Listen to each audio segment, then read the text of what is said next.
You're listening to the Back Home Network, presented by Homefield Apparel.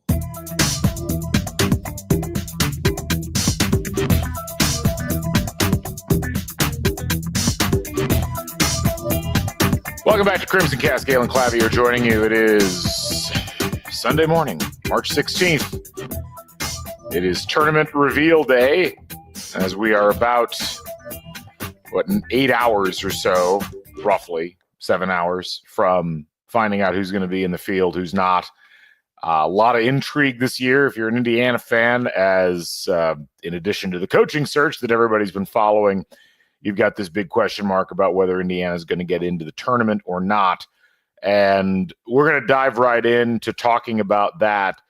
And what I want to do, because I know a lot of you have got some questions, is talk through where I think the conversation is at with all of this. Talk through where everything has set up in terms of the decision-making process the committee's going to have to go through, and then figure out, like, how do they go through the process of actually getting all these teams in the field. If you believe the messages that come from the selection committee representatives, like Dan Gavitt yesterday was talking about this on CBS, they didn't even have all the at-large teams set as of yesterday morning. So that means there's a lot of debate over a very small number of teams, whether or not they're in the field. And I think ultimately this is where we got to be a little bit cautious, because we don't know what exactly is going to happen in terms of what the committee decides. And I'm going to talk about some of the trends and things like that we've seen, at least over the course of the last 12 hours in terms of the discourse around the brackets. But I want you all to understand first and foremost that the discourse around the brackets is not the same as the actual brackets. And what I mean by that is this. It's kind of like the IU coaching search in a way. We have a lot of people talking about what they think is going to happen, or what they're hearing rumored is going to happen with the coaching search. The people that we're not hearing from are the people actually engaged in the coaching search. Bracketology is not a lot different. I'm going to give you my opinions. You've seen opinions from other places as far as who they think is going to get into the field and in what order. Ultimately, the biggest challenge in this whole process is not looking at the rules and, based upon what the rules say and what the committee says that they're going to do, saying, well, here's the teams that are going to be in the field based on that.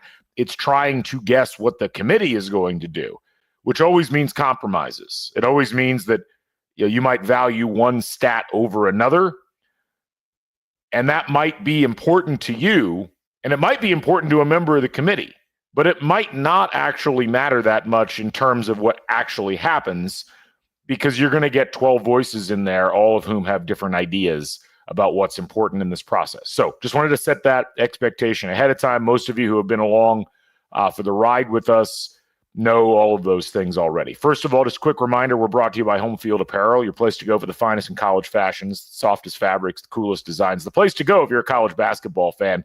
And already some great stuff out from Homefield Apparel over the course of the last couple of weeks. New shooting shirts, some new souvenir boxes, just a lot of really cool stuff. Likely more coming out during and immediately after the NCAA tournament. So head on over to homefieldapparel.com, follow them on the socials, use the code HOME23. Get 15% off your first order. Also, reminder, if you're watching this right now, and this is really kind of a day of podcast, there's not going to be a whole lot of shelf life with this one. We're on YouTube. Subscribe on YouTube. Just search for Back Home Network. You can find CrimsonCast there. You can find Assembly Call there. You can find the Dribble Drive. You can find the Doing the Work podcast.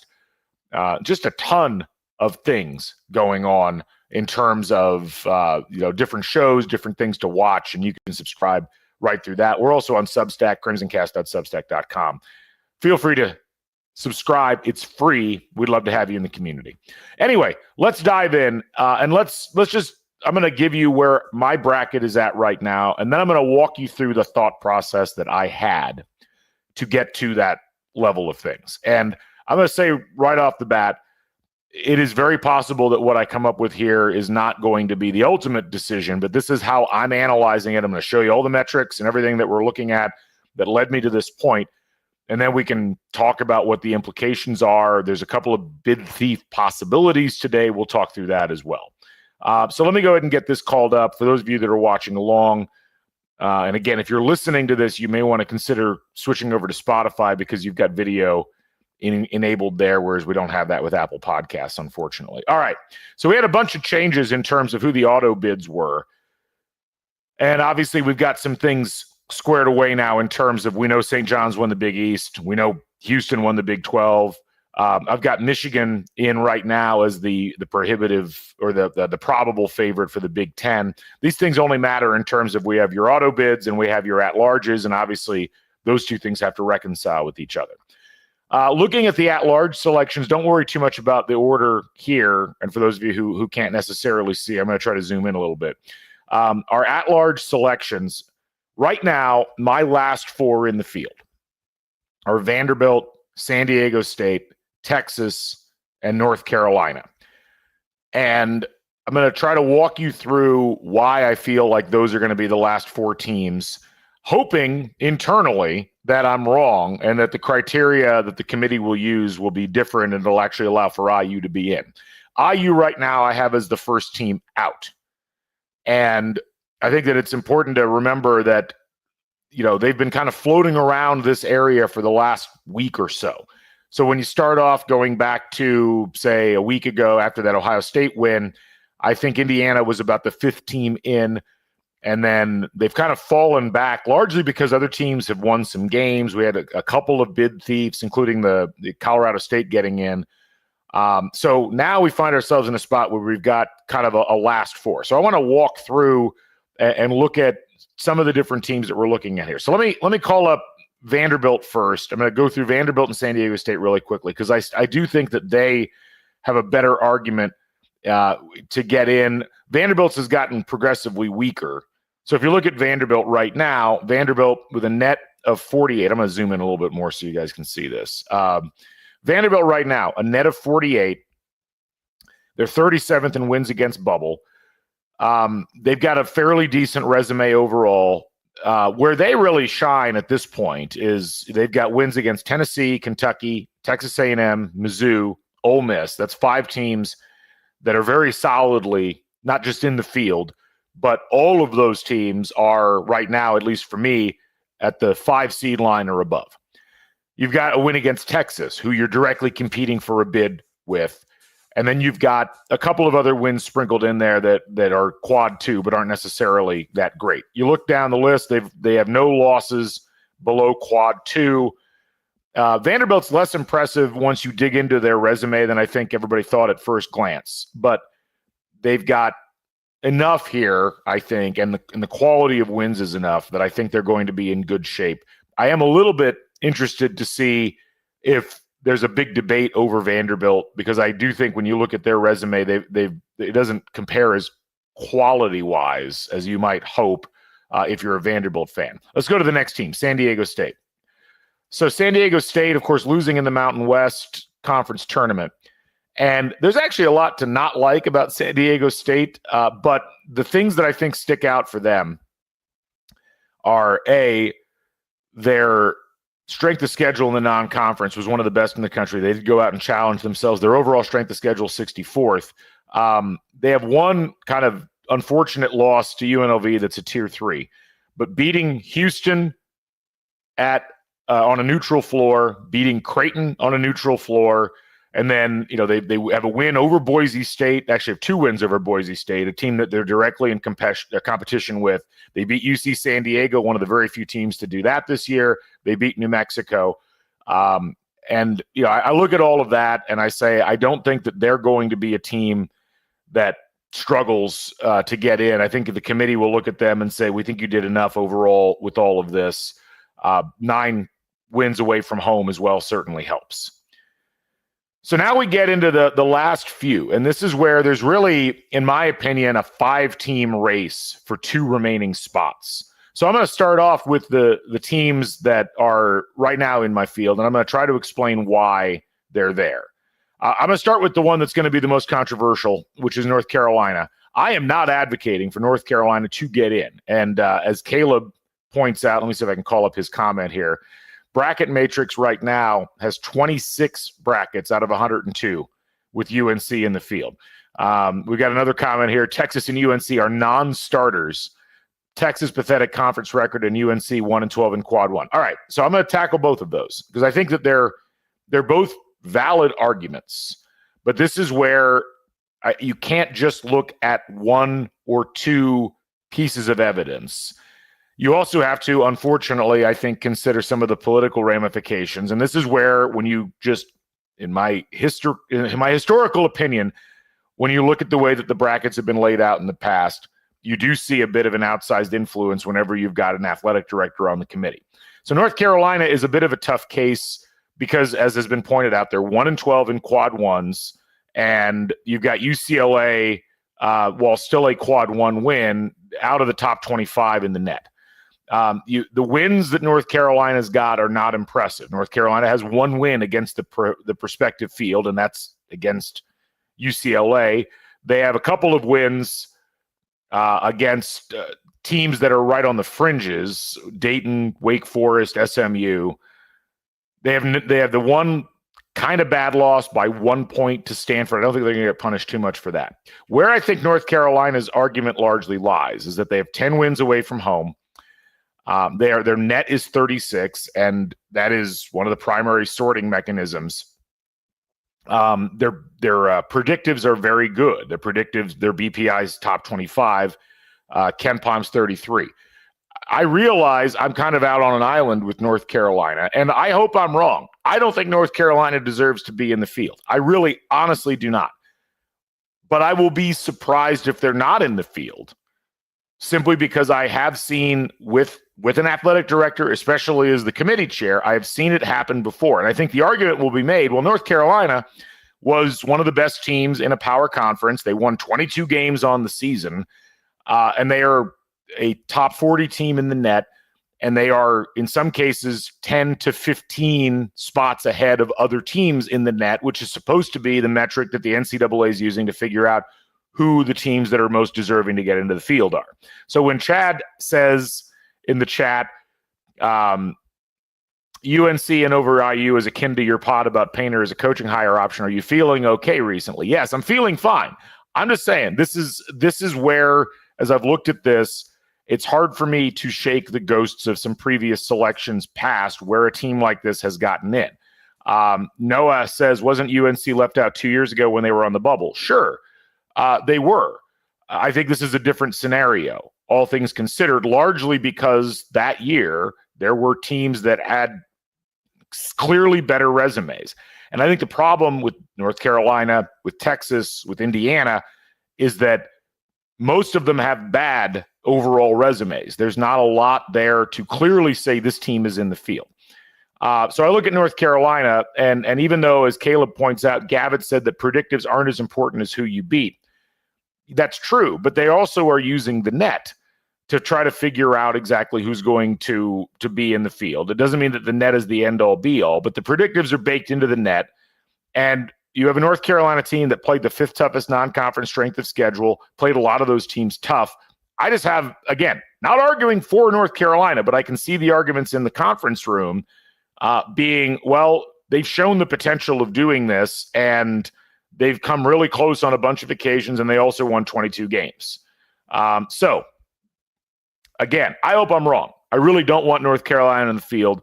I think it would illustrate a kind of a cynicism about the selection process that is deserved because we've seen it enough times. But hopefully we're sitting here and listening to North Carolina complain about being in the NIT when the evening arrives here today. Let's go to the other team, which I also have in the field, which is Texas. So Texas is an odd mix. And this is where, if you're going to argue that North Carolina is not in the field because of the lack of wins, I don't know what the argument would be for Texas not being, or Texas not being in the field under that same scenario, given the plethora of wins that they have. They are 19-15. They are 6-12 in terms of their record against the SEC. The SEC was also the best conference in the country this year, and it's not like Texas didn't pick up some impressive wins along the way in the SEC. And you look down the list, and this is where, like, look at who Texas has beaten. They've beaten Kentucky. They've beaten Texas A&M on a neutral floor. They won at Mississippi State. They beat Missouri. They beat Texas A&M again. They won at Oklahoma. They won on a neutral court against Vanderbilt a little bit ago. That's 7 wins against teams in the field right now. Their net is 39, which is better than a couple of the teams that we're about to look at. Their predictives are fine. They average out to be about a 42. And their overall strength of schedule was 16th. So this is where, when the committee says over and over again, we don't look at conference records, Texas is kind of the test case, or maybe test case is the wrong word, but it's like the prototype case for why they don't overlook at conference records, because, when you get right down to it, Texas played a really tough schedule. And, you go through and look at overall, setup with the schedule. Texas had a lot of games that other teams in the SEC didn't necessarily have to deal with. They had to go to Texas A&M. They had to go to Florida. They had to go to Vanderbilt. They went to Mississippi State and won. They went to Oklahoma and won. So, again, I look at all of this and I say to myself, when you look at Texas's overall marks, I don't know that they necessarily deserve to be in, but here we are. Now let's look at Indiana. Indiana's right next to Texas. And the problem for Indiana, I think, at this point, and this is why ultimately I don't have them in, is that at this stage, Indiana's got 2 wins against teams in the field. And as we've heard on a lot of different podcasts talking about bracketology over the course of the last couple of days, the only reason Indiana's even in the conversation is that 1 win that they had at Michigan State. Very good win, tremendous win. But if you look at Indiana overall, I don't see the impressiveness in the resume.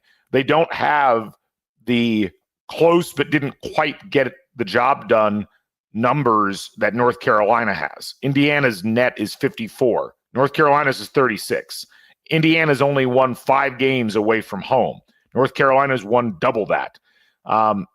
Indiana's got the same number of quad 1 and 2 wins that North Carolina has. And I think part of the problem is that Indiana would not even be sweating this right now if Ohio State hadn't tripped over themselves on the way to the finish line. Because you figure like 2 of Indiana's 5 best wins are against an Ohio State team that's not going to be in the field. And, you look at Penn State. Penn State, the 2 wins against Penn State's not going to be anywhere close to the field either. Penn State didn't even make the Big Ten tournament. So I look at all of that, and even though Indiana doesn't have any sub-quad 1 losses, to me, you look at this Indiana team and you say, well, they have 3 fewer wins than North Carolina, and they have a net that's 18 spots worse than North Carolina, and they won half the games away from home, and they only have 1 more win against a tournament team than North Carolina has. This is where I look at this and I say, if it's down to Indiana and North Carolina for the final spot, I think the committee's going to choose North Carolina. I don't think they should, but I think the argument that Indiana has about the quad 1 wins kind of resonates in an empty fashion when you look at the fact that right now only 2 of the teams they've beaten are going to be in the field. So, again, hope I'm wrong. And I think where most bracketologists are looking at this is they're saying, well, at least Indiana has 4 quad 1 wins. And at least Indiana doesn't have any bad losses. But ultimately, as I look through this, when I think about how the committee might be evaluating this, I don't think that you can emphasize quality wins and net both at the same time. And in the balance between the two, would you rather select a team that is going to demonstrate through predictives and through the net that it can play with the best teams in the country versus an Indiana team that doesn't have those quantitative measures, and that's reflected in their net ranking, and really only has 1 more win of quality over what North Carolina has? Patrick says, counter argument, the fact that UNC's guy in the chair, will there be a push against him showing favoritism? This is always where you would think that would be the case. But what we've seen over time is that, there's always this the NCAA, and I believe that they do this, but they'll say, well, anytime somebody's in a vote that's talking about their team or a team that they're connected with, whether it's an athletic director or whether it's a conference commissioner, they have to leave the room. I'm sure that happens. But again, I've been doing this for a long time. I've seen it over and over again where it almost feels like the rest of the committee gives that person's team extra deference. It's a wild set of things that happens over time, and they kind of get buried in the shuffle. And then the committee chair always comes out and says, I wasn't in the room, or, says that person wasn't in the room. The committee looked at it and really decided as a group that these metrics were a bit better than those metrics, and that's why that team got in. A lot of time they never even get asked about it, because most of the time when they're being questioned by CBS or whomever, they're not being interrogated in terms of the numbers necessarily, and they'll always give vague answers on these things. So I've actually found the opposite happens, Patrick, where they tend to give extra deference to the person's team that's on the committee. And just because the bracketologists have circled around this and said, well, North Carolina doesn't have an argument to be in, we've seen multiple instances historically where the opposite has been decided upon by the committee. So again, would be happily wrong on this. When you look at Indiana, you also have to look at Xavier, which is our fourth team in the mix. Xavier is kind of like a supercharged North Carolina in a way. And to be honest with you, I think if the committee's not going to put North Carolina in, they may end up putting Xavier in instead of North Carolina, as opposed to putting Indiana in instead of North Carolina. So you look at Xavier, 21 wins, which is better than Indiana and almost as good as North Carolina. Their net's not as good. 45th in the net. North Carolina's 36th. Their predictives average around 40. Their KPI, which is one of the resume numbers, is pretty bad. But again, going through and looking at it, they remind me a little bit of a hybrid of Texas and North Carolina. They have a win against Marquette, who's not only solidly in the field. They have a win against UConn. They have a win against Creighton. So they have 3 wins against teams that are going to be in the field, as opposed to Indiana's 2 and North Carolina's 1.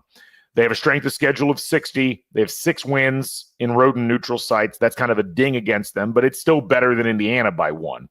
And then the really only thing dragging them down is they have the 2 road losses in Tier 2. So I went back and forth about Xavier, North Carolina, Xavier, Texas, Xavier, Indiana, all of these teams in a mix.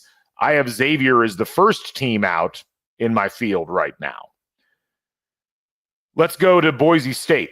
And this is where, I said on Twitter the other day that there really isn't an argument for Boise State over Indiana. So there are a couple of small arguments, and I will make them here for the sake of discussing the argumentation. Boise's got wins against St. Mary's on a neutral court, Clemson, New Mexico, Utah State, New Mexico again, and San Diego State. That's 6 teams that are going to be in the field. Their net is 44, which is, again, not as good as North Carolina, about the same as Xavier, and better than Indiana, also worse than Texas. Strength of schedule 79, which is fine. Their resume and their predictives are both around 50. What really drags Boise State down, and where I think they don't have an argument, is they have a Tier 3 loss and a Tier 4 loss, and I don't know how you can reconcile those with the fact that essentially, if you look at their wins in conference, most of the wins that they're putting forward are wins against teams that are right on the bubble in the Mountain West. Like all those Mountain West teams are clustered between essentially like a 9 seed and the play-in games. So they're in the field, yes, but these are not as impressive as some of the other ones you see, and I think they get canceled out by the bad losses that Boise State has accrued. They do have 11 wins away from home, which I think is laudable. And, if the committee were to look at this and say, well, we want to reward you because you won 23 games against Division I opponents and you didn't lose 15 games like Texas, I could see an argument being made there potentially. But I think ultimately they will get left out of the shuffle. So that's the 5 teams that I've got in the mix for those last 3 spots.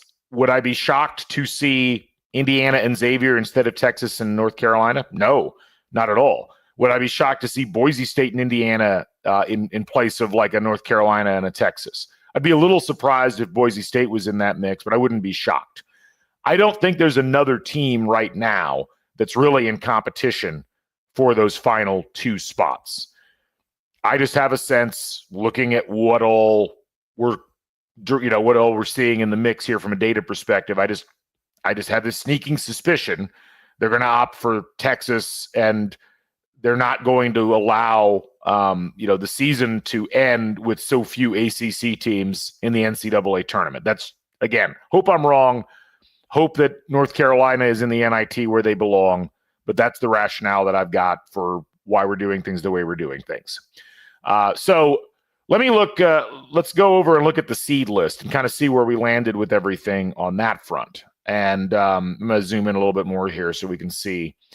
So right now, I've actually bumped Houston up to the number 1 overall seed. And there were reports yesterday that they've actually requested the West region, which is an interesting one.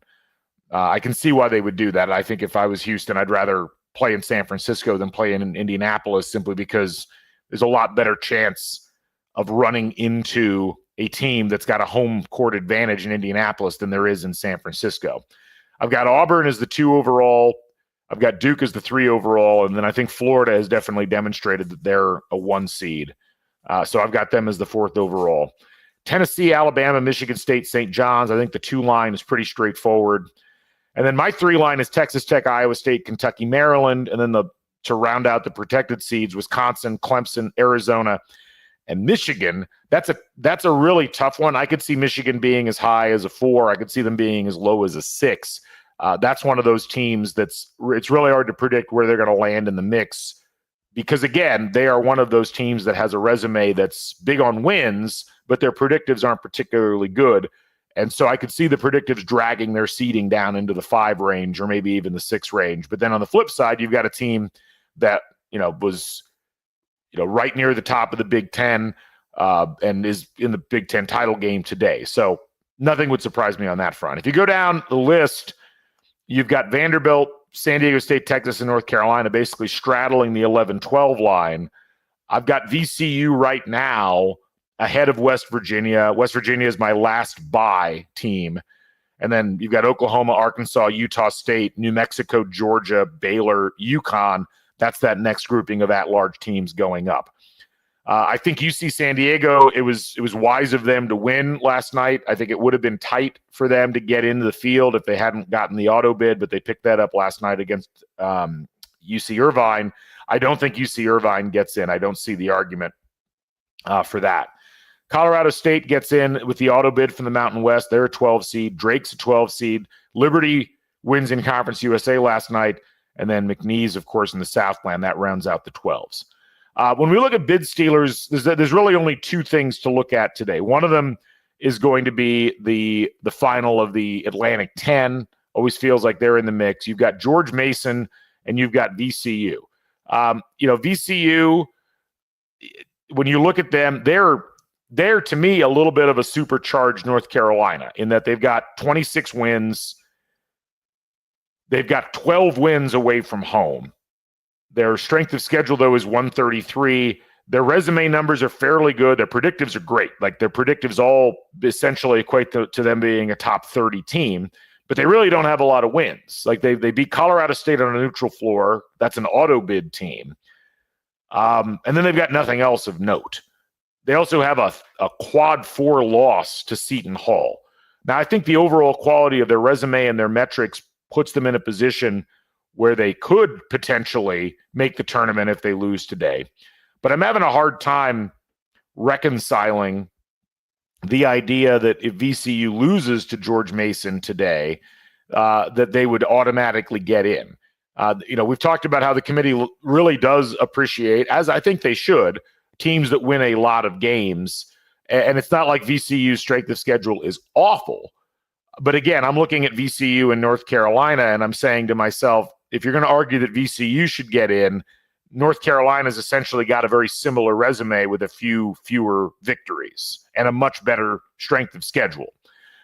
The other one that we need to keep an eye on is in the American Conference, and it's Memphis versus UAB. So Memphis is going to get in, and Memphis has a bevy of, I think, pretty good wins. Their metrics are really bad. It's fascinating. Like, their predictives are essentially very similar to Indiana's, but Memphis has the 4th toughest strength of schedule in the country. They beat Michigan State. They won at Clemson. They beat Mizzou. They beat Ole Miss. They beat UConn. They've done what they need to do on that front. And, they have a couple of questionable losses in Tier 3, but they've more than made up for that. UAB obviously is not going to get in without winning the auto bid, as they don't really have a lot on on their resume. They've got 2 quad 4 losses. So, that's the nightmare scenario would be UAB coming out and defeating Memphis because that would, I think, unless Indiana is 2 teams into the field, I think that at that point that would kill them off in terms of their overall placement within things. So that's all you really have to worry about today. The rest of the games that are going on aren't really going to affect a whole lot. By the time Tennessee, Florida starts and Wisconsin and Michigan starts, Tennessee, Florida is at 1 today. Wisconsin, Michigan's at 3:30. By the time those games get going, the committee will have already made decisions about that level of the bracket. In fact, as much as we're talking right now about things, realistically speaking, as of this morning, the committee has already selected the field in terms of what teams are going to be in. They've probably already seeded and scrubbed the first 3 or 4 lines. So today is not really a day that's going to decide a whole lot in terms of seeding or getting into the field. The one exception being they will have created some contingency brackets in case Memphis loses in the American Championship game. And then depending on how they feel about VCU, they've probably created a contingency bracket for that as well. And, that's where it gets a little bit complicated if you're the committee, because that UAB Memphis game doesn't start until 3. And so they will almost certainly, the way that their procedures work, they will end up with a bracket or 2 brackets probably by that point. They'll get George Mason VCU out of the way. They'll know what's going on with that by about 3. But then they'll have 2 parallel brackets going, and they will probably have to create both of those. And then depending on what happens in that Memphis game, whichever one is accurate to those results will be the one that they put forward to CBS and show us when we get down to the actual show at 6 o'clock today. Looking at how all of this happens within the placement structure. So I think some of you have seen this board before. The way that all this works is your number 1 overall seed is Houston. They selected the West region. They would go to Wichita for their first round game. Auburn, South region, will be in Lexington. And then Duke in the East. And I got Florida going to the Midwest if indeed Houston goes to the West.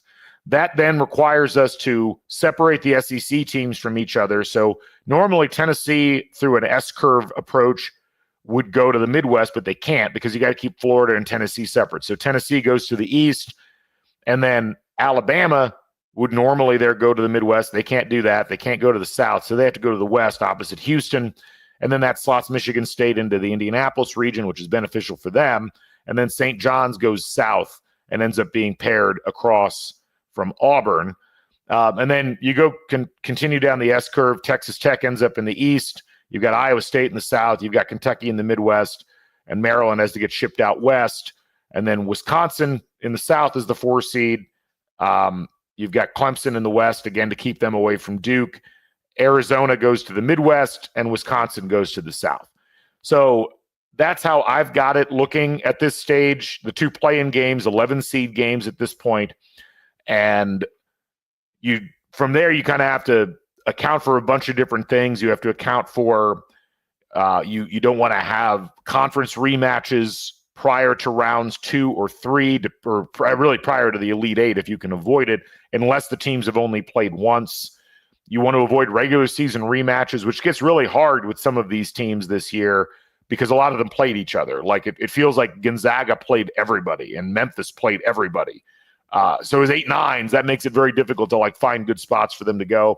You also have to account for BYU, who has to go into both a sub-regional that plays Thursday, Saturday, and a regional that plays Thursday, Saturday, which means they have to go either east or west, because Newark and San Francisco are the only 2 regions that play Thursday, Saturday, and then they have to be in one of those Thursday, Saturday first and second round sites, that's Denver, Lexington, Providence, or Wichita.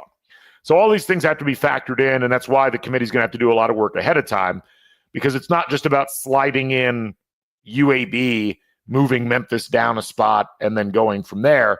It's also about, well, if you put UAB in, it upsets a lot of the math in terms of who's played each other and where everybody lands. So as I look back, I wanted to make sure I hit everybody's questions that they asked. We got a lot of talk from people about the coaching search. We're not going to talk coaching search right now. We will talk about it tomorrow or tonight, but not right now. Let's see. I wanted to go and check X and see if we had any questions there. Looks like no. We had a couple of questions here. So, yeah, the Pumpkin Spice Reserve asked, are we out if Memphis or VCU lose? So I would say yes, but I've already got us out right now, barely. Again, I could see right now, going back to my board here, I would still have Xavier in ahead of Indiana if you were going to take North Carolina out. I'm going to think about that a lot more. I still think that North Carolina is going to get in, but I might change my mind before my final bracket. Noah asked, is IU in? Again, you got my answer with that. And Brody Brooks said, my last four are UNC, Texas, Xavier, and IU, as long as VCU and Memphis win. And my only question there is, well, are you leaving out Mountain West teams? Are you leaving out Vanderbilt? Like, I don't know how those could be your last four in, unless there's something that I'm missing in terms of teams that you don't think are going to be in elsewhere. So anyway, there's a lot of question marks today, and it's really fascinating. I'm going to stop sharing here. Ross noted that FanDuel odds swung IU's favor overnight, which is true. Now, one of two reasons why that might be the case. Either A, there's a leak in the committee to the gambling markets. That seems unlikely. Not impossible, but unlikely. Or Vegas is looking at the probabilities from the bracketologists, and as someone pointed out earlier, a lot of brackets have decided IU is going to be in. And in fact, these are not just fringe brackets. A lot of people who get the brackets right every year do have Indiana in. So as an Indiana fan, if you're sitting here thinking, what's my route to hope, and you're watching this and you're like, well, crap, CrimsonCast doesn't have IU in right now. I will freely admit I could be wrong. The rest of the bracketologists that have said Indiana is going to be in could be right. As I look at it, though, I'm just having a hard time reconciling it with the numbers, because if you're going to take a case that one set of metrics or another is important, Indiana kind of fails in a head-to-head with several different teams on those. If you're taking it holistically, I think Indiana loses in a bunch of those matchups as well. So that's kind of the scene at this stage, and I think ultimately, we'll need to keep an eye on the VCU game. I don't know that that's necessarily going to be a case where if VCU loses that they would necessarily even get in as an at-large. It's possible. The big one is going to be UAB Memphis, so we're going to have to be hanging on at least until 5 o'clock to really get a sense of what to expect when the final reveal happens. So anyway, wanted to keep this one relatively short, as there's still a lot of basketball to be played today. We're probably not going to hear a whole lot. There normally is something that pops on the CBS show for the first game that they do. They'll have the committee chair back in. So I would be sure to watch that Atlantic 10 game and watch the halftime show, because they may have some updates. They normally they won't tell you what's going on there with that. And then, but they'll allude to things, and the allusions are the things that we need to be paying attention to. Jeff notes DraftKings had IU at plus 245, which for those who are not familiar with gambling parlance means Indiana would not be favored to get in. Plus 245 would mean you're kind of a 2-to-1 chance that you're not getting in. That got quickly taken down. Xavier was plus 300 no, and that got taken down. And I think Jeff makes a good point that DraftKings realized they put very public-friendly odds. I do think there's arguments for Indiana. Like I said, I'll just be surprised if it ends up working out for everyone. Anyway, Ryan popped up, said happy Sunday morning. And Ryan, I hate to tell you this, but we're wrapping this up right now. But this was about a 40-minute show. Please feel free and go back and watch the whole thing. Leave some comments and questions. Again, just to reiterate from the beginning, my final four teams in, Vanderbilt, San Diego State, Texas, North Carolina. I hope I am wrong that North Carolina is in. I hope I'm wrong that Texas is in. I wouldn't be shocked even if San Diego State wasn't in the field. Like, as much as I think overall they'll be fine, I do see an argument for them to be out of the field. So it's very unsettled right now in terms of this last grouping. I think even Delphi Bracketology noted that there was a lot of debate there because there were not clear best teams amongst the group that we were trying to decide the last few bids from. Question here, if we're out, do we play in the NIT or the Crown? I think given the coaching change and given the fact that the portal opens on the 24th of March and the Crown doesn't start till the 31st of March, my guess would be that no, Indiana would not be taking part in either of those tournaments. And even if, as Russell points out, the Crown is in Vegas and players get paid, like whatever you're going to get paid in the Crown is not going to be as important as what you're going to get paid in NIL elsewhere. And if you have to enter the portal and save yourself, like, do you really want to endanger your market value or endanger the interest of other teams if you go and play in a frankly meaningless tournament and get injured? I think a lot of players are going to be looking at that and saying that in no way, shape, or form is that worth it to me. Now, that might mean that we've got brand names in Vegas for the Crown that end up having walk-ons playing for them or little-used players. I don't think the Crown thing was thought all the way through, and it certainly wasn't reconciled with the NCAA's rules on the transfer portal dates. We'll see. I could be wrong again, but I'm having a hard time seeing how this is going to reconcile, given that the schools are on the hook for the Crown, but the players are not, and there's no contractual obligations that you play in anything. So another good argument for changing the system. Anyway, we're going to go wrap things up. I'll be back on Twitter throughout the course of the day. We'll be on the Back Home Network Discord and talking about things as well. So, folks, it'll be a fascinating ride. I'm looking forward to seeing what happens throughout the course of the day. And we'll see what happens with IU. Hopefully we see them in the field when it's revealed at 6 o'clock. For CrimsonCast, I'm Galen Clavier. Thanks to our presenting sponsor, Home Field Apparel. We'll catch you folks on the flip side. Stay never daunted. Bring back the bison. So long, everybody.